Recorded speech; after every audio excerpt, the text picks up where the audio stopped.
प्रसंग चल रहा है। देवराज इंद्र की आज्ञा से, भगवान की प्रेरणा से विश्वकर्मा ने दिव्य इंद्रप्रस्थ की रचना की। उनके राजा हुए युधिष्ठिर।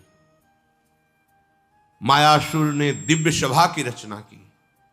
चारों भाइयों ने चारों दिशाओं पर विजय प्राप्त करके जो बड़ा ही दुर्लभ राजसूय यज्ञ है वो यज्ञ संपादन किया। अवभृत स्नान यज्ञ की पूर्णता, बड़े बड़े ब्रह्म ऋषियों का स्वागत सम्मान सब, जहां स्वयं भगवान योग योगेश्वर श्री कृष्णचंद्र जो विराजमान है। देखो, एक समय ये जय ध्वनि हो रही, एक समय ये आया कि जहां कौरवों ने शकुनी को आगे करके धर्मराज युधिष्ठिर द्वित क्रीड़ा का कभी भी भाव नहीं किया। खेलने की तो बात जाने दो, पर क्षत्रिय धर्म है कि यदि ललकारा जाए तो कदम पीछे नहीं हटना चाहिए। और ये धर्म का ही अवतार है। जब सम्राट पद पर अभिषिक्त हो चुके हैं तो थोड़ा तो गर्व होना चाहिए। पर देखो, ऐसे महापुरुष बिल्कुल गर्व नहीं। धृतराष्ट्र ने बुलाया, तत्काल आ गए, जुआ खेलो। यद्यपि उन्होंने कहा निंदनीय कर्म है, नहीं, ऐसा नहीं होना चाहिए, पर जब आप आदेश करते हो तो मैं आपके आदेश का उल्लंघन नहीं करूंगा। और धर्म है कि यदि कोई ललकारे तो पीछे नहीं हटना है।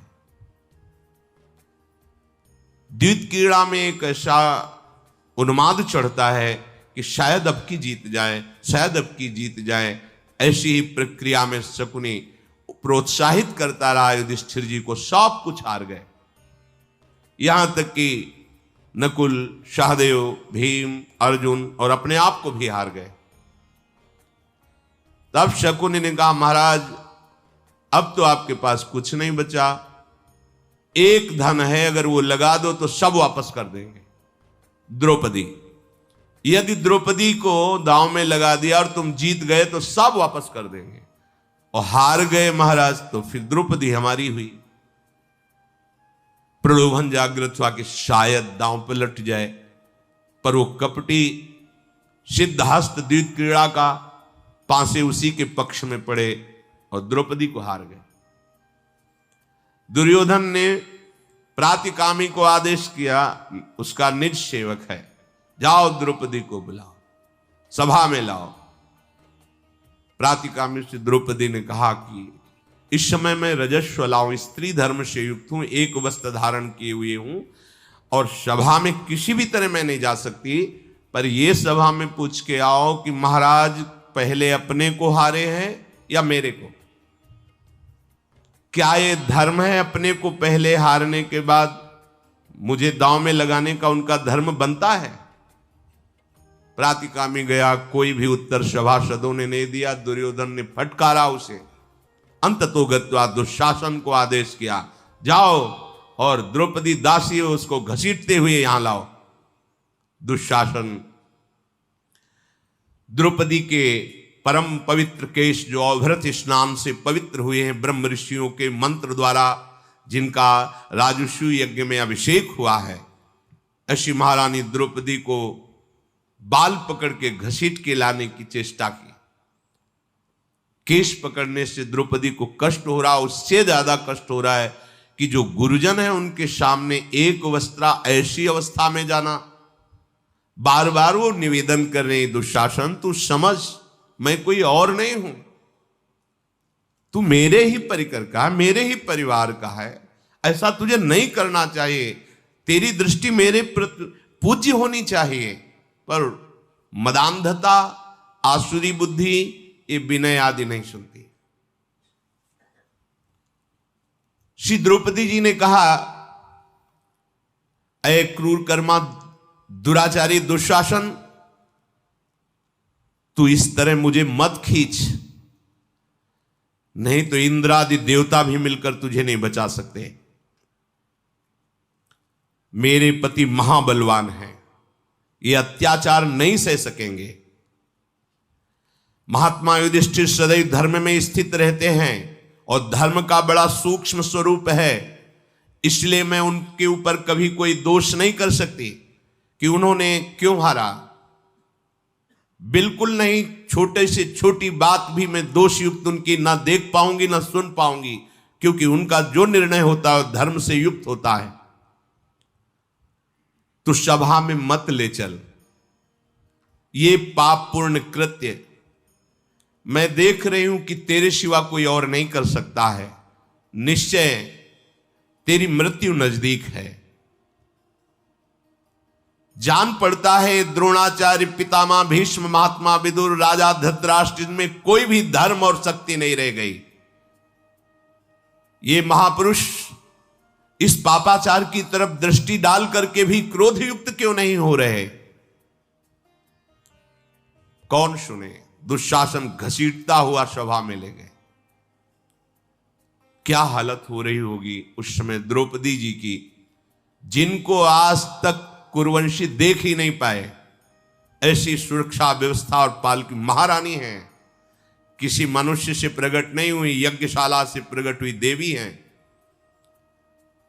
बाल खुले हुए हैं और वो भी दुशासन के हाथ में है। एक वस्त्र है, रजस्वला है, स्पर्श करना निषेध माना गया है। सभा में तो जाना बिल्कुल नहीं। जब सभा में गई, आसपास देखा कोई भी सर ऊंचा नहीं किए है, छोड़िए कर्ण, दुर्योधन आदि के सिवा। मैं हाथ जोड़ करके सब सभा से पूछती हूं, क्या मैं धर्म के अनुसार जीती गई हूं? करुण स्वर में सबसे पूछ रही, पर कोई भी उत्तर नहीं दे रहा।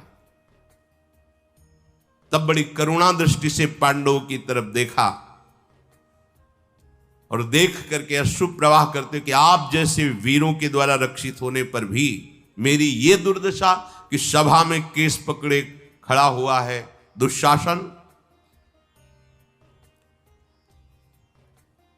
भीमसेन को सहा नहीं गया। उन्होंने कहा, महाराज आपने हम भाइयों द्वारा जीती हुई संपूर्ण विश्व की भूमि को दांव पे लगा दिया, इंद्र जैसे सिंहासन को दांव पे लगा दिया, सब वैभव हमको भी गुलाम बना दिया, बर्दाश्त कर लिया। लेकिन द्रौपदी को जो तुमने दांव में लगाया और इस दशा को देख रहा हूं, तो बस मेरे मन में एक ही बात आ रही कि तुम्हारी दोनों भुजाएं लात लगा के उखाड़ूं और आग में झोंक दूं। अर्जुन ने कहा, शांत रहो, ऐसे उद्दंडतापूर्ण वचन नहीं बोले जाते। महाराज धर्म से युक्त हैं, कहीं भी अधर्म का लेश नहीं है। भीम, तुम्हें ऐसे वचन नहीं बोलना चाहिए। दुशासन बार बार बाल पकड़ के झकझोरता है और जोर से ठहाका मार के हंसता है। कर्ण भी बड़ा प्रसन्न होकर के हंस रहा है और कह रहा, वाह दुशासन वाह, दासियों के साथ ऐसा ही बर्ताव करना चाहिए। गांधारा शकुनी कह रहा है, दुशासन तुम महाबली हो, ठीक है ऐसा ही करो। जितने सभासद थे इस दुर्दशा को देखकर सबकी ग्रीवा झुकी हुई है। उस समय द्रौपदी की दुर्दशा देखकर किसी की हिम्मत नहीं हो रही कि रोक। यह है अधर्म के पक्ष का अन्न खाने का फल। द्रोणाचार्य जी, भीष्म पितामह, सब हस्तिनापुर की तरफ से ही हैं, इन्हीं का अन्न खा रहे हैं। इसलिए इस समय इतनी सामर्थ्य नहीं रह गई। अगर एक खड़े हो जाते, द्रोणाचार्य ही खड़े हो जाते, तो किसी की सामर्थ्य नहीं कि द्रौपदी को छू सके। कृपाचार्य, भीष्म जी बड़े बड़े, इनका कौन विरोध कर सकता है, लेकिन हिम्मत ही नहीं हो रही। और धर्म का बड़ा सूक्ष्म स्वरूप है, इसीलिए शांत है। मेरा विश्वास है धर्मराज युधिष्ठिर धर्म समृद्धि से भरी हुई सारी पृथ्वी का त्याग कर सकते हैं, लेकिन धर्म का नहीं। भीष्म जी बोले, इसलिए बेटा क्या उचित है क्या अनुचित है स्वयं धर्मराज युधिष्ठिर जानते हैं, इसीलिए मैं मौन हूं। भीष्म जी ने कहा। ये कोई उत्तर नहीं रहा। सब बातें एक तरफ हैं, लेकिन किसी भी स्त्री के साथ यदि ऐसा दुर्व्यवहार हो रहा हो और अपने में बल हो, तो प्राणों की आहुति दे देनी चाहिए और उसकी रक्षा करनी चाहिए। यह सबसे बड़ा धर्म है। इसके आगे कोई धर्म का नहीं। धर्म का भी एक क्रम होता है। जिस समय ऐसी अपवित्र स्थिति हो उस समय एक ही धर्म बचता है, उसकी रक्षा करना। ये शकुनी बहुत धूर्त है और द्वैत विद्या का बहुत बड़ा जानकार है, सिद्धास्त है। इसने छल करके जीता है, पर युधिष्ठिर को समझ में नहीं आया और वो हारते चले गए। अब हम क्या बोले? भीष्म जी ने कहा। द्रौपदी ने कहा, जुआ खेलने में निपुण, अनार्य, दुष्टात्मा, कपटी, द्वीप प्रेमी इन धूर्तों ने महाराज को उकसाया, सभा में बुलाया और इस तरह उनके बिल्कुल जिनको जुआ का ज्ञान नहीं उनको परास्त किया। ये अशुद्ध भावना वाले पहले युधिष्ठिर को जुए में जीते, तत्पश्चात मुझको दांव में लगाने का भाव इनके अंदर उत्साहित किया। वो सभा नहीं है जहां वृद्ध पुरुष ना हो, और वो वृद्ध पुरुष नहीं है जो धर्म का ज्ञान न रखता हो, और वो धर्मात्मा नहीं है जो धर्म के अनुसार वर्ताव न करता हो, और वो धर्म क्या जिसमें सत्य ना हो, और वो सत्य क्या जिसे छल जीत ले। द्रौपदी ने ऐसा, पर कौन सुने द्रौपदी की? भीम बोले, दुर्योधन हंस ले, इस समय मैं महाराज के आदेश से चुपचाप बैठा हूं, पर जिस दिन ये दास भाव से मुक्त होऊंगा तो सबसे पहला काम होगा अपनी भुजाओं की रगड़ से तेरी हंसी मिटाऊंगा। महाराज सब कुछ हार गए, मुझे कष्ट नहीं हुआ, पर आज सभा में जो अपमान हो रहा है, कोई भी रोके मैं इस अपमान का परिणाम तो जरूर दूंगा। चाहे कोई देवता भी हो, यदि मैं आवेश में आ जाऊं तो वो जीत नहीं सकता है, फिर तुम क्या हो? ये पांडवों को पति रूप में प्राप्त करने वाली कृष्णा अपमान के योग्य नहीं है। ये श्री कृष्ण की सखी है, इसका ऐसा अपमान पूरे विश्व का विनाश करेगा। द्रौपदी की दुर्दशा देख करके मैं इतना क्रोधित हो रहा हूं कि बार बार मुझे लगता है सहदेव तुम आग लाओ और इन युधिष्ठिर की भुजाओं को मैं अभी जलाता हूं। अर्जुन खड़े हो गए और उनका आपको फिर प्रार्थना करता हूं, महाराज का कोई दोष नहीं है, आप ऐसे अशुद्ध शब्द मत बोलो। भीम ने कहा, अर्जुन मैं जानता हूं, इसीलिए क्षत्रिय धर्म के अनुकूल बर्ताव करने वाले महाराज को भी क्षमा कर रहा हूं। नहीं, जैसे प्रज्वलित अग्नि अपने स्वरूप में आ जाती, अब तक मैं अपने स्वरूप में आ गया होता। पांडवों को दुखी देख करके दुशासन और आनंदित हुआ और द्रौपदी को घसीट रहा है। तो महाराज धृतराष्ट्र के 100 पुत्रों में एक विकर्ण नाम का पुत्र भी है। वो खड़ा हो गया और कहा, भूमि पालो द्रोणाचार्य भीष्म जी, अब क्या तुम में सामर्थ्य नहीं रही कि इसका उत्तर दे दो? द्रौपदी पूछ रही है कि क्या मैं हारी गई हूं? अगर आप सभा में सब बैठे हुए इसका उत्तर नहीं देते तो सबको दंड मिलेगा, सबको महान कष्ट भोगना पड़ेगा।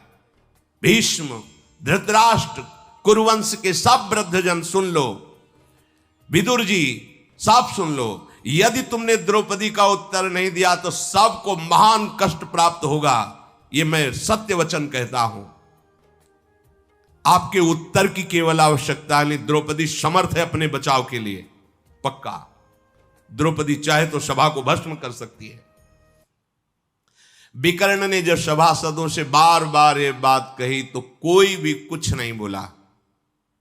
बार बार आग्रह करने पर जब कोई कुछ नहीं बोला तो विकर्ण हाथ मलता हुआ, लंबी सांस खींचता हुआ कहा कि द्रौपदी के प्रश्न का ना उत्तर देने वाले समस्त सभासदों, तुम सबको मृत्युदंड प्राप्त होगा। देख लेना, ये धृतराष्ट्र के ही पुत्र हैं।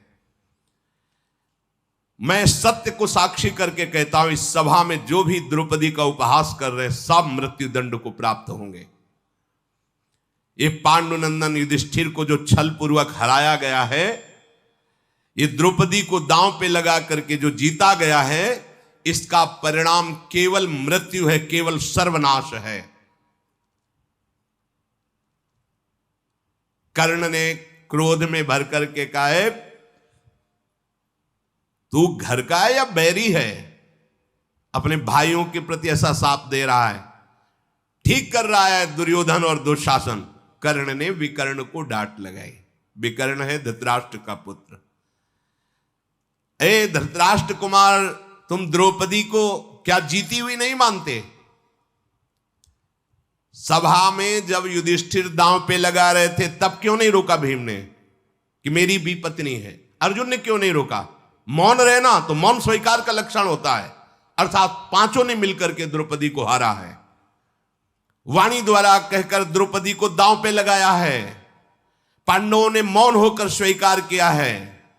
दूसरी बात, राजा की सब संपत्ति उसके अधिकार में होती है। महाराज चक्रवर्ती सम्राट होकर सब कुछ हार गए। हर तरह से द्रौपदी जीती गई है। मेरी उत्तम बात सुन। बड़ा उपहास करता है, बड़ी गंदी बात बोलता है कर्ण। देख, स्त्री के लिए एक पति निर्धारित किया गया है। एक राजा कई रानियां रख सकता है, लेकिन रानी एक पति, और इसके 5 पति है। इसको सभा में निर्वस्त्र किया जाए, कौन सी बड़ी बात है? बड़ा इसमें तो अपवित्र शब्द का उच्चारण किया। दुशासन ये विकर्ण मूढ़ है, इसकी बात को मत सुनो। उतारो इन 5 पांडवों के वस्त्र और द्रौपदी के वस्त्र। ऐसा कर्ण ने। कर्ण की बात सुन करके दुर्योधन ने आदेश किया तो पांडवों के वस्त्र ऊपर के उतार लिए गए। दुर्योधन ने दुशासन से कहा कि बलपूर्वक द्रौपदी का, क्योंकि अपने हाथ से भी पकड़े हुए थी, बलपूर्वक द्रौपदी का वस्त्र हटाओ और सभा में निर्वस्त्र खड़ी करो। तब द्रौपदी ने समझा, अब जब हमारे पतियों के वस्त्र ऊपर के उतार लिए गए और ये महाबली दुशासन है, अब मैं नहीं रोक सकती। तो उनको याद आई, जब कोई नहीं सहारा दिखाई दिया तब अपने प्यारे की याद आई, श्री कृष्ण की।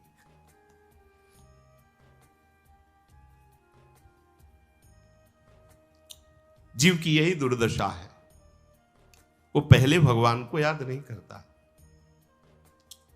जिसको अपना बल माने हुए उसको देखता है। जब पता चलता है कि कोई भी बल उसका सहयोग नहीं करता, तब उसको भगवान की याद आती है। इतना सब कुछ इसीलिए हुआ। अगर कहीं भी उनको सबसे पहले अन्य आश्रय छोड़कर प्रभु को पुकारती तो मुझे लगता है महल से ही उनको यहां नहीं आना होता। पर ये सब भगवत पार्षद हैं, ये करुणा करके दिखाते हैं हमारी जीव दशा को कि हम ऐसे ही हैं। हमें धन का बल होता है, भुजाओं का बल होता है, व्यक्तियों का बल होता है, पद का बल होता है। जब सब बल निर्बल हो जाता है तब सुनेरी मैंने निर्बल के बल राम। द्रौपदी ने हाथ से छोड़ दिया वस्त्र और ऐसे हाथ किया, गोविंदेति समाभाष्य कृष्णेति च पुनः पुनः गोविंद गोविंद कृष्ण कृष्ण। मनसः चिन्तयामास देवं नारायणं प्रभुं आपत्स्वभयदं कृष्णं लोकानां प्रपितामहम्। हे गोविंद द्वारिकावासिन कृष्ण गोपी जनप्रिय कौरवैः परिभूतां मां किं न जानासि केशव।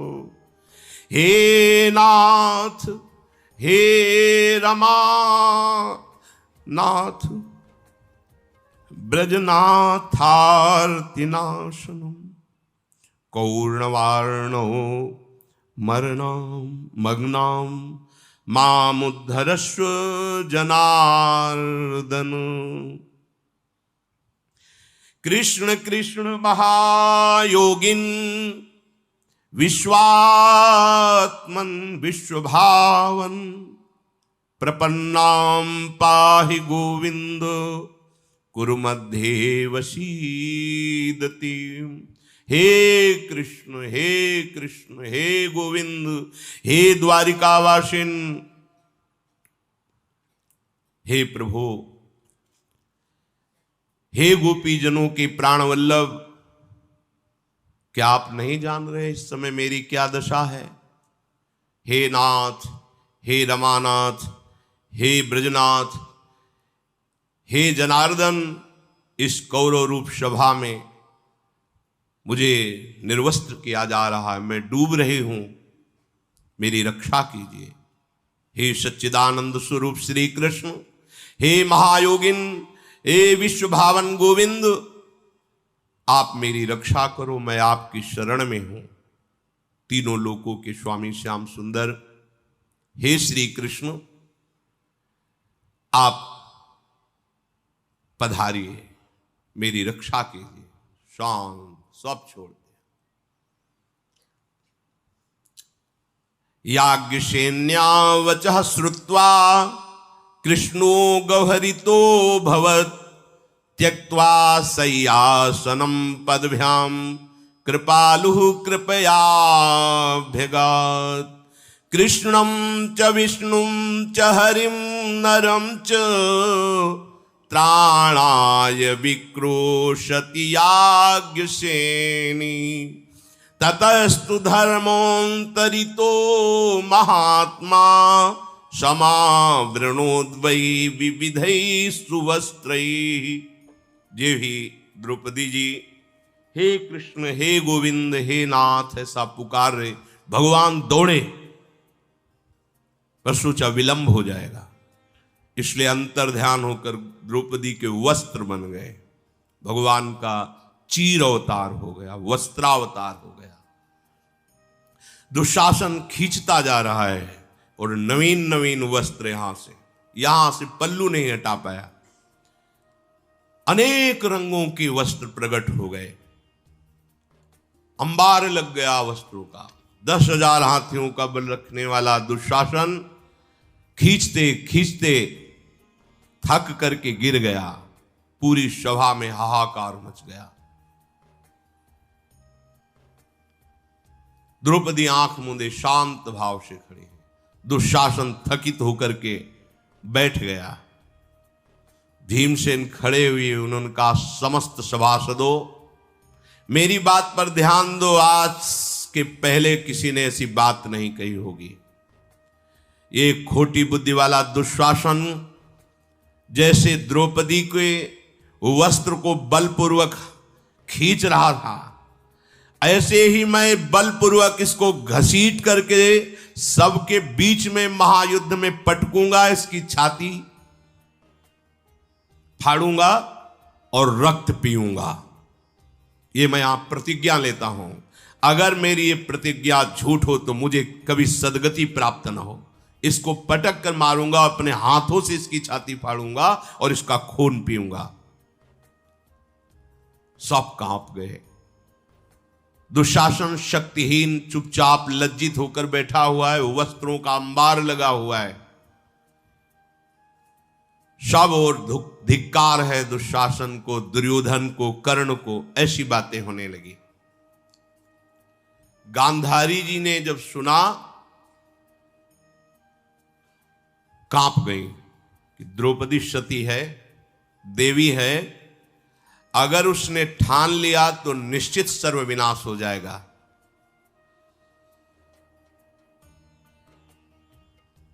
गांधारी जी दौड़ करके धृतराष्ट्र के पास आए और कहा, भी तुम्हारी बुद्धि काम नहीं कर रही?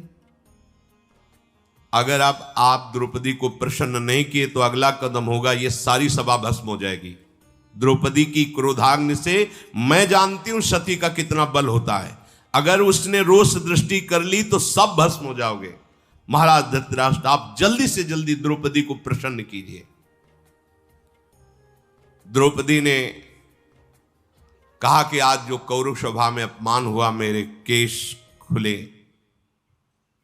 मैं पांडवों की पत्नी हूं और भगवान व्यास देव जी ने ब्याह करवाया है, अर्थात धर्म संज्ञक है, और दृष्टद्युम्न की बहन हूं, श्री कृष्ण की सखी हूं। आज के बाद एक केस खुले ही रहेंगे। जब तक कौरव वंशियों का खून इसमें नहीं लगेगा, तब तक आज के बाद कभी केश नहीं बांधूंगी। द्रौपदी जी ऐसा बोल ही रही थी कि गांधारी ने फिर कहा, सावधान हो जाओ। अभी मैं कह रही हूं कि मना लो द्रौपदी को, नहीं तो सर्वनाश हो जाएगा। अर्जुन ने कहा कि मैं धर्म में बंधा हुआ हूं, फिर भी यदि महाराज युधिष्ठिर आज्ञा कर दें तो अभी पूरी सभा को अकेले में परास्त करूंगा। पर मैं प्रण लेता हूं, कर्ण तुमने गलत शब्द उच्चारण किया द्रौपदी के प्रति, अब तुम्हें कोई बचा नहीं सकता। मेरे बाणों द्वारा तुम्हारी वही जबान काट करके मैं गिराऊंगा। प्रतिज्ञा करता हूं मुझे कभी पुण्य लोक प्राप्त ना हो यदि मेरे द्वारा कर्ण का वध ना हो। मैं कर्ण तुम्हें मारूंगा। ऐश्वर्य मद में मोहित दुर्योधन तिरस्कार करते कहा, हाँ हाँ भीमसेन मुझे मारेगा, तुम कर्ण को मारोगे। अभी तो देखो सर उठाने की हिम्मत नहीं, तुम हमारे दास हो। क्रोध से वो आविष्ट हो रहे हैं। धृतराष्ट्र जी, गांधारी जी वहां सभा से उठे। जे ही उठे सोई एक सियार के हुआने की आवाज आई और बहुत से गीध आकर के उस सभा के ऊपर बैठ गए। ये अशुभ सूचना है। विदुर जी ने कहा, समझ गए महाराज, ये गीध और सियार आपको क्या उत्तर दे रहे कि अब आप कुछ भी कर लो, जल्दी से द्रौपदी को प्रसन्न करो, नहीं तो तुम्हारे वंश का विनाश निश्चित है। गांधारी जी ने विदुर जी से कहा कि द्रौपदी से बोलो शांत हो जाए, महाराज कुछ बात करना चाहते हैं। धृतराष्ट्र ने सभा में कहा, रे मंद बुद्धि दुर्योधन, तू जीता हुआ क्यों नहीं मर गया? मुझे ऐसा दिन देखना पड़ा। ये ऊपर की बात है इनकी। पांडव भी तो मेरे पुत्र हैं, पाप पूर्ण बर्ताव करने में तेरे को शर्म नहीं आ रही? अब तू अपने बंधु बांधवों को बचा ले, ये दुष्टता बंद कर। धृतराष्ट्र ने कहा, बेटी बेटी मुझे क्षमा कर दो, तुम मेरी पुत्र वधुओं में सर्वश्रेष्ठ हो, धर्मपरायणा हो, सती हो, मैं तुम्हें वरदान देने के लिए तैयार हूं, तुम मुझसे एक वरदान मांगो। द्रौपदी ने कहा, यदि वर देना चाहते हो तो मेरे धर्माचरण करने वाले प्राणपति महाराज धर्मराज युधिष्ठिर को दास भाव से मुक्त कीजिए। उनका है एवमस्तु, अभी मुझे शांति नहीं हुई, तुम एक और वरदान मांगो। तो फिर मैं दूसरा वरदान मांगती हूं, भीमसेन अर्जुन नकुल सहदेव अपने अस्त्र शस्त्र और रथ के सहित स्वतंत्र कर दिए जाएं, तथास्तु। फिर तुम एक वरदान और मांगो। तो उनका, बस मुझे तीसरा मांगने की जरूरत नहीं, इतने में ही सब हो जाएगा। मेरे पति दास भाव से मुक्त ही उनको अस्त्र मिल गए, उनकी भुजाओं में इतनी ताकत है कि मुझे किसी और वरदान की जरूरत नहीं है। कांप गए धृतराष्ट्र जी और उन्होंने कहा कि तुम मांगो या ना मांगो, जितना कुछ जीता गया सब वापस कर दो, कुछ नहीं कुछ नहीं कुछ नहीं, सब तुम्हारा। इंद्रप्रस्थ तुम घबरा गए धृतराष्ट्र की, अब तो सर्वनाश ही हो जाएगा। हम आपको मुक्त करते हैं, जो कुछ भी सब तुम्हारा वापस, और तुम तुरंत जाओ इंद्रप्रस्थ के सिंहासन पर विराजमान हो। धृतराष्ट्र जी के ऐसे वचन सुनकर युधिष्ठिर जी ने हाथ जोड़ा और चरण छुआ और कहा, ऐसी ही आशा थी कि आप परिवार में फूट नहीं होने देंगे, आप पिता हैं। उन्होंने कहा कि बेटा मैं जानता हूं कि तुम धर्मात्मा हो, क्षमा करना। ये दुष्टता की बातें जो शकुनी कर्ण और दुर्योधन दुशासन के द्वारा हुई, मैं बहुत लज्जित हूं। जाओ जाओ तुम अपनी राजधानी को जाओ, एक भी बात अब तुम ऐसी मत सोचना, यही सोचना कोई गलत स्वप्न था, निकल गया, जाओ तुम। कांप रहे हैं धृतराष्ट्र जी। युधिष्ठिर जी ने कहा कि हमारी तो वृत्ति ही है अपने बुजुर्गों की उपासना करना, मैं कभी बुरा नहीं मानूंगा और मेरी आज्ञा में रहने वाले भाई कभी आपका बुरा नहीं करेंगे, बस आप आज्ञा दीजिए। भारत तुम शांत रहना, धृतराष्ट्र ने कहा, और सब भूल जाओ, जाओ। युधिष्ठिर जी जैसे आए थे वैसे ही इंद्रप्रस्थ के लिए जाने, अभी आधे रास्ते पे ही पहुंचे होंगे। दुर्योधन, शकुनी, दुशासन, कर्ण, इन्होंने का सब बिगाड़ दिया धृतराष्ट्र जी ने। जो हमने सब एकत्रित किया था और सब वापस कर, अब क्या होगा? दुशासन ने कहा कि महारथियों, तुम चाहे जितना प्रयास कर लो, भीम हमारा सीना फाड़ के खून पिएगा, उसका संकल्प नहीं टल सकता यदि छोड़ दिया गया तो। कर्ण ने कहा मार तो सकते नहीं, क्योंकि अस्त्र उनके पास पहुंच गए हैं, सब वैभव उनका हो गया है। अब तो बस हमें यही लगता है कि युद्ध होगा और सर्वनाश होगा। शकुनि ने कहा कि दुर्योधन, अभी तुम काम बना सकते हो, तुम एकांत में जाके अपने पिता के चरणों को पकड़ के रो, और जो मैं सिखा रहा हूं वो बात कहो जाके। धृतराष्ट्र के समीप गए, दुर्योधन पैर पकड़ लिए, पिताजी मुझे बहुत भय लग रहा है। क्यों? क्योंकि अर्जुन गांडीव पा चुका है, और वो वीर जब अपने स्वरूप में द्रौपदी का चिंतन करेगा कि ऐसा अपमान किया गया, तो हम भाइयों को बिल्कुल इंद्रप्रस्थ से ही वहीं से नष्ट कर देगा। यहां हस्तिनापुर दिव्यास्त्रों का ज्ञाता है, बिल्कुल बिल्कुल मैं नहीं बच पाऊंगा, मैं बहुत भयभीत हूं, आप हमारी रक्षा कीजिए। अच्छा बेटा, तो क्या कर सकते हैं अब? मामा ने कहा है एक बार केवल वापस बुला लीजिए, अब की बड़ा जुआ नहीं होगा, एक दांव होगा, और उस दांव में 12 वर्ष का वनवास, 1 वर्ष का अज्ञातवास। यदि वो जीते तो हम जाएंगे, और हम जीते तो वो जाएंगे, अगर वो चले गए तो हम 12 वर्ष में इतनी व्यवस्था कर लेंगे, इतने मित्र बना लेंगे कि पांडवों से लड़ सकते हैं। महाराज मुझे बचा लो। और हम आपको बता रहे हैं कि शकुनि मामा के पासे वैसे ही पढ़ते जैसा चाहते, इसलिए विजय मेरी ही है, आप उनको बुलाओ। और 13वां वर्ष अज्ञात वर्ष का तो पूर्ण ही नहीं कर सकते, क्योंकि इतने महाबली कहां छुपेंगे, और हमारे गुप्तचर पूरे विश्व में लगे रहेंगे, तो ये सदैव वनवास ही में रहेंगे, इसलिए आप बुला लीजिए, हम लोगों की रक्षा कीजिए। धृतराष्ट्र ने कहा बेटा, पांडव तो बहुत दूर चले गए हैं, और जब हम बुलाएंगे तो भीष्म और विदुर, उनकी आप परवाह न कीजिए, आप आज्ञा कीजिए, युधिष्ठिर आपकी आज्ञा नहीं टाल सकते।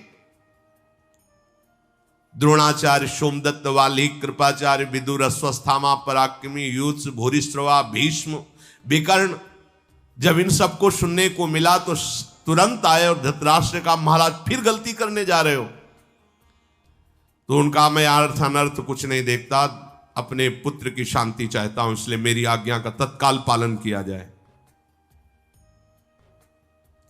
गांधारी बोली महाराज आपकी बुद्धि को क्या हो गया है, आप अपने इस दोष से पूरे कुल का नाश क्यों करना चाहते हैं? धृतराष्ट्र ने कहा मैं इस समय किसी और पर दृष्टि नहीं रख रहा हूं, केवल दुर्योधन पर रख रहा हूं, मुझे उसकी रक्षा करनी है। यह होता है भगवान का विधान। चाहे जितनी दूर चले गए हो महाराज, आपका आज्ञा पाते ही धर्मराज वापस आ जाएंगे। युधिष्ठिर कभी आपका आदेश उल्लंघन नहीं कर सकते, इसलिए आप भेजो। तुरंत प्रातिकामी, जिसको द्रौपदी को लाने के लिए भेजा, उसको भेजा। वो जाके बोला महाराज आपके दर्शन करना चाहते, तुरंत वापस बुलाया है। अर्जुन समझ गए फिर कोई चाल है। महाराज युधिष्ठिर ने कहा यदि पिताश्री ने आज्ञा की है तो राजा भी हैं, हमारे बड़े पिता भी हैं, आज्ञा उल्लंघन, फिर मोड़ लिया। वैसे ही सेना और सभा के साथ आए। रास्ते में पूछा प्रातिकामी से तुम जान पाए हो कि किस काम के लिए बुलाया है? बोले मुझे लग रहा है कि जुआ खेलने के लिए बुलाया है। पांडुनंदन युधिष्ठिर अपने भाइयों के साथ पुनः वापस आ गए। महारथी युधिष्ठिर जी ने प्रवेश करके चरण छुए धृतराष्ट्र, क्या आज्ञा है पिताश्री? तो शकुनि ने कहा जो आज्ञा हम बता देते हैं, आओ सामने आके बैठो, आकर के हमसे द्वैत क्रीड़ा करो। अब एक ही दांव लगेगा महाराज, यदि इसमें जो हारेगा उसे 12 वर्ष का वनवास, 1 वर्ष का अज्ञातवास, राजसी पोशाक छोड़कर मृगचर्म धारण करके वनवास में रहना होगा। 13वां वर्ष ऐसा अज्ञातवास कहो कि कोई जाने ना, अगर जानकारी में आ गया तो फिर 12 वर्ष का वनवास, 1 वर्ष का अज्ञातवास। अगर हम जीते तो द्रौपदी के साथ 5 पांडव तुम जाओगे, और अगर हम हारे तो कौरवों के साथ हम जाएंगे। 13वां वर्ष बहुत सावधानी से व्यतीत करना होगा, जिससे कोई जान भी ना पावे। युधिष्ठिर जी ने सब भाइयों की तरफ देखा कि विधान प्रतिकूल ही है, मैं ना कर नहीं सकता। धृतराष्ट्र जी ने बुलाया, इसलिए आज्ञा उल्लंघन नहीं। कितना धर्म है! इसका मतलब है अब हमें 12 वर्ष वनवास भोगना ही है। सभासदों ने हाथ उठा करके कहा कि बिल्कुल मत खेलना युधिष्ठिर, ये छल का कपट द्यूत है। धिक्कार है कौरवों को जो ऐसे धर्मात्मा सीधे साधे युधिष्ठिर को फिर फंसा रहे हैं। युधिष्ठिर जी परिणाम जानते हुए भी धृतराष्ट्र की आज्ञा से पुनः बैठ गए। उस समय यह विधान ही समझा जाए कि युधिष्ठिर जी ने विरोध नहीं किया। क्या ऐसे विचार करना चाहिए कि इस तरह पर वो भगवान की लीला होती, विधान होता है। शकुनी ने हाथ में पाशा लिया और वो सिद्ध हस्त है। तो महाराज तैयार हो? युधिष्ठिर जी ने कहा हां। बस जे ही चला तो दांव उसी के पक्ष। लो महाराज, मैं जीत गया। सभा देख ले, मैं जीत गया। अब तुम्हें 12 वर्ष का वनवास हो, 1 वर्ष का अज्ञात, सारी संपत्ति छीन ली। पहले से निश्चय हो गया था कि तो हार होनी है। युधिष्ठिर जी को आता नहीं था सीधे साधे सरल स्वभाव, न मन कुटिलाई। कौरवों ने मृगचर्म ला के धारण करो, और जो ऋषि मुनियों की रहनी होती उसके अनुसार तुम्हें रहना होगा। वनवास की दीक्षा लो हम लोगों के सामने कि 12 वर्ष तक आप वनवास धारण करोगे, 1 वर्ष तक अज्ञातवास। वनवास के लिए मृगचर्म धारण किया और कहा हमारे अस्त्र शस्त्र दे दो, क्योंकि वन में रहना है। तो उन्होंने अस्त्र शस्त्र दे दिए। धृतराष्ट्र पुत्रों, भूमंडल का एक छत्र राज्य तुम्हें प्राप्त हो गया है, और हमें पराजित ही नहीं भारी विपत्ति में तुम लोगों ने डाल दिया है। पर मैं जरूर कहता हूं कि निरपराध हमको दंड देने वाले तुम लोगों की दुर्गति पक्की। मैं नहीं चाहता था कि तुम्हारे को कष्ट मिले। तो दुशासन ने हंसी उड़ाया और कहा, अरे बैल बैल जा जा तू। भीम को देख करके, जो द्रौपदी जी राजरानी के वस्त्र पहनती थी, उनके लिए भी एक मृगशर्म और नीचे वस्त्र, एक क्षमाशील जितेंद्रीय कौरवों का सब वैभव प्राप्त हो गया और पांडवों का अपहरण हो गया। कैसा धर्म! कब पालन करने वाले स्वीकार कर लिया। समस्त पांडवों का अब जीवन निरर्थक हो गया है, ऐसा कर्ण और दुर्योधन ने कहा। अब जंगलों में भटकेंगे, और 1 वर्ष का अज्ञातवास तो ये रह ही नहीं सकते, क्योंकि पहाड़ जैसा शरीर भीम का कहां छुपेंगे। गांडीव धनुषधारी अर्जुन का और धर्मात्मा चक्रवर्ती सम्राट पर अभिषेक हो चुका है युधिष्ठिर का, सब देश देशांतर के लोग जानते, कैसे छुपेंगे? इसका मतलब जीवन भर वन में ही रहेंगे।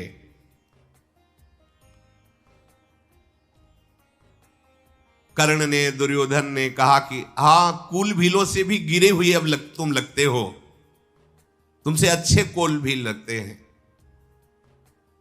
कितना अपमान! देखो धर्म पे चलना कितना कठिन है।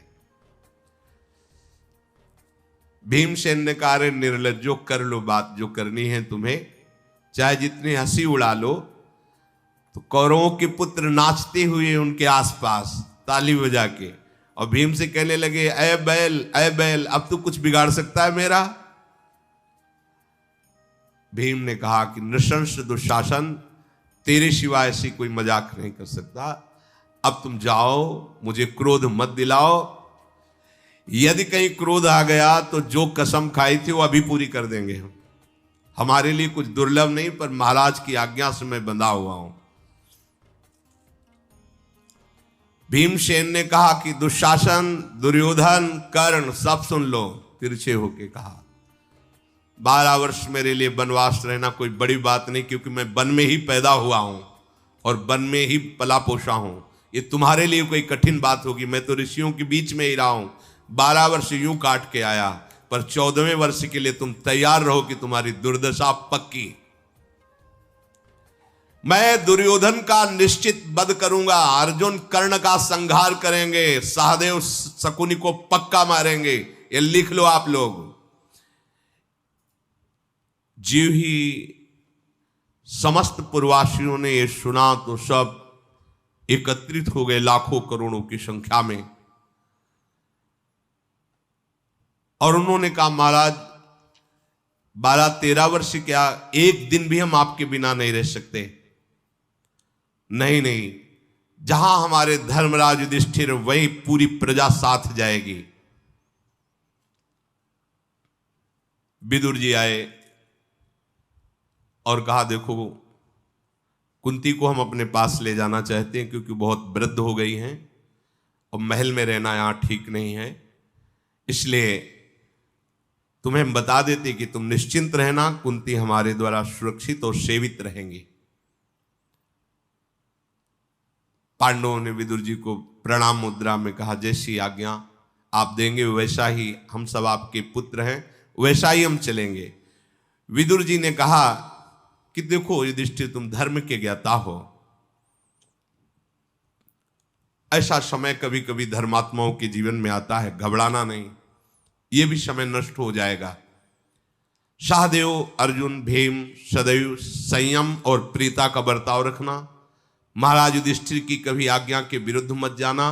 द्रौपदी तुम सदैव धर्म को आगे रख करके अपने पतियों का सेवन करना। मेरा आशीर्वाद है कोई भी तुम्हें शारीरिक या मानसिक क्लेश स्पर्श न करे। विदुर जी ने ऐसा कहा और कुंती जी को अपने साथ रखने का कहा, हे पांडवों तुम्हें 12 वर्ष में कोई रोग नहीं हो सकता, कोई भी बलपूर्वक तुम्हें परास्त नहीं कर सकता। मैं सत्य को साक्षी करके कहता हूं, तुम सुरक्षित 13 वर्ष व्यतीत करके इंद्रप्रस्थ के सिंहासन पर होगे। युधिष्ठिर के प्रस्थान करने पर कुंती जी रो पड़ी और कहा कि यदि मैं ऐसा जानती कि ऐसा मेरे साथ छल होगा तो सतश्रृंग पर्वत से मैं यहां आती ही नहीं आप लोगों को लेके। धन्य है महाराज पांडु जो इस दुख को नहीं देख पाए। मेरे परिवार के साथ जैसा ये दुख भरा प्रसंग हो रहा है, इससे मैं अच्छा मानती यदि मेरे प्राण निकल जाते। मेरे रहते हुए मेरे पुत्रों को 12 वर्ष वन और 1 वर्ष अज्ञातवास। कुंती जी रोती हैं। द्रौपदी जी ने आके चरण छुआ और कहा आप निश्चिंत रहिए, जब तक मेरे शरीर में प्राण है तो मेरे 5 पतियों का कोई बाल बांका नहीं कर सकता। कुंती ने कहा पुत्रों मेरी बात ध्यान रखना, कैसी भी परिस्थिति आवे आपस में कभी फूट मत करना, सदाचार और धर्म का कभी त्याग मत करना, चाहे जितनी विपत्ति का पहाड़ टूटे घबराना नहीं, धैर्य से निकल जाना। तुम लोगों को कष्ट नहीं मिला है, ये कष्ट मेरे को मिला है। उस मां के हृदय से पूछे जिसके ऐसे महाबली पुत्रों का राज्याभिषेक हुआ हो फिर उसे वनवास दिया गया हो। मैं जानती हूं कि मेरे ही भाग्य का दोष तुम्हें भोगना पड़ रहा है। विलाप करने लगी। पांडवों ने प्रणाम किया, विदुर जी को इशारा किया, विदुर जी कुंती जी को ले गए और वो वन के लिए निकले। जब संपूर्ण प्रजा साथ है तो महाराज युधिष्ठिर ने धौम्याचार्य जी से आदेश किया कि आप सदैव कृपा करके हमारे साथ रहें, ये आचार्य हैं। उन्होंने कुश लिया और वेद मंत्रों के द्वारा मार्ग प्रक्षालन करते हुए आगे बढ़े। पांडव पीछे, 10,000 ब्रह्म ऋषि हैं, लाखों करोड़ों प्रजा उनके साथ है। धृतराष्ट्र ने पूछा विदुर पांडव निकल गए? बोले हाँ निकल। अच्छी सांस ली, चलो हमारे पुत्र सुरक्षित हैं। तो विदुर कैसे जा रहे हैं पांडव, उनकी चेष्टा क्या है? विदुर जी ने कहा महाराज परम बुद्धिमान युधिष्ठिर आंख नीचे किए हुए हैं, भयानक दृष्टि वाले महाबलशाली भीम अपनी भुजाओं को देख रहे हैं। महाराज जो अर्जुन है वो बालू लेकर के हाथ में से एक तार छोड़ते हुए जा रहे हैं, बाल को बिखेर दिया है।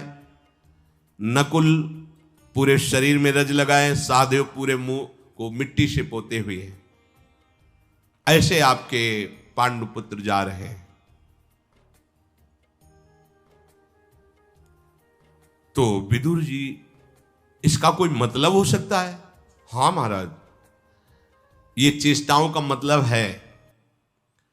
महाराज युधिष्ठिर नेत्र अपने इसलिए किए हैं कि उनके अंदर बहुत क्रोधाग्नि और धर्मात्मा और तपस्वी सत्य प्रतिज्ञ है। वो डर रहे हैं कि कहीं किसी पर हमारी दृष्टि न पड़ जाए, नहीं तो भस्म हो जाएगा, इसलिए वो अपनी आंखें नीचे की हुई जा रहे हैं। और भीमसेन जो चल रहे हैं वो मानो ये बता रहे हैं कि मेरी भुजाओं में इतना बल है कि लौट करके एक भी कौरव को मैं छोड़ूंगा नहीं। और अर्जुन जो बालू बिखेरते हुए जा रहे हैं कि मैं ऐसा बाण संचालन करूंगा जैसे बालू का तार नहीं टूट रहा है, ऐसे बाणों की वर्षा करके तुम्हारे पक्ष में भी जो होंगे उनका सर्वनाश कर दूंगा। सहदेव अपने मुंह में मिट्टी पोत कर इसलिए जा रहे हैं कि कौरव वंशियों, तुम समझ रहे हो कि मैं बहुत उन्नति को प्राप्त हो रहा हूं, तुम्हारे मुंह पर धूल पड़ेगी, संपूर्ण लोग तुम्हारी निंदा करेंगे। और नकुल इतने सुंदर हैं, उन्होंने अपने शरीर पर पूरे धूल इसलिए लगा रखी कि कोई मेरे पर आकर्षण न कर पावे, ऐसा। और द्रौपदी ने एक वस्त्र धारण करके बाल बिखेर लिए हैं, क्योंकि उनका व्रत है कि जब तक उनके बाल रक्त से युक्त दुशासन के नहीं होंगे तब तक वो बंधेंगे नहीं। और दूसरा भाव ये कि आज मैं जिस दशा को प्राप्त हूं, ऐसे कौरव की पत्नियां जब बाल बिखेर कर 100 पर रोएंगी तब हम अपने बाल बांधेंगी। धृतराष्ट्र घबरा गए और उन्होंने कहा, विदुर जी अब कोई उपाय हो सकता है जिससे ऐसा हो? सुनो सुनो, जाओ पांडवों को फुसला के लाओ, उनको यहां खिलाते पिलाते हैं, थोड़े दिन रखते हैं, फिर प्रसन्न कर उनका। महाराज अब बातें बंद करो अपनी। वो निकल चुके हैं। लाखों करोड़ों लोग हाहाकार करते हुए कि हमारे स्वामी युधिष्ठिर जब ऐसे वन को जा रहे हैं तो मुझे ऐसे पापाचारियों के राज्य में नहीं रहना। महाराज हम पर कृपा करो, जहां आप रहोगे वहीं हम रहेंगे। मैं धृतराष्ट्र के द्वारा पालित हस्तिनापुर में या इंद्रप्रस्थ में नहीं रह सकता, ऐसे प्रजा बोलने लगी। देवर्षि नारद जी उसी समय प्रकट हुए और पांडवों से कहा, बिल्कुल चिंता मत करना, विश्व के जितने ब्रह्म ऋषि हैं वो सब आप पर कृपालु हैं, और मैं ब्रह्म तेज को धारण करने वाला त्रिकालदर्शी महात्मा हूं। मुझे पूरा दिखाई दे रहा है तुम्हारे 13 वर्ष ठीक से व्यतीत होंगे और 14वें वर्ष में तुम राज सिंहासन पर होगे, इसलिए तुम बिल्कुल दुखी न हो। समस्त ब्रह्म ऋषियों का आशीर्वाद और सहयोग तुम्हारे साथ है। ऐसा कहकर नारद जी अंतर्धान हो गए। समस्त प्रजा जब साथ चल रही तो महाराज युधिष्ठिर ने कहा कि देखो, हम आपसे प्रार्थना करते हैं, जैसे बने वैसे तुम 13 वर्ष निर्वाह करो, वन में तुम हमारे साथ मत चलो। मैं तुम्हें शपथ दिला के कहता हूं कि हमारी इस कसम को और आज्ञा को पालन करो। कोई भी प्रजा हमारे साथ नहीं चलेगी और सब सुख पूर्वक रहो। महाराज धृतराष्ट्र तुम्हारे ऊपर किसी भी तरह का विरोध भाव प्रकट नहीं करेंगे। अब 10,000 ब्रह्म ऋषियों से घिरे हुए प्रजा तो प्रणाम करके वापस हो जाती है। महाराज युधिष्ठिर, भीमसेन, अर्जुन, नकुल, सहदेव, द्रौपदी और धौम्याचार्य जी ये वनवास के लिए आगे पदार्पण करते हैं। शेष चर्चा आगे।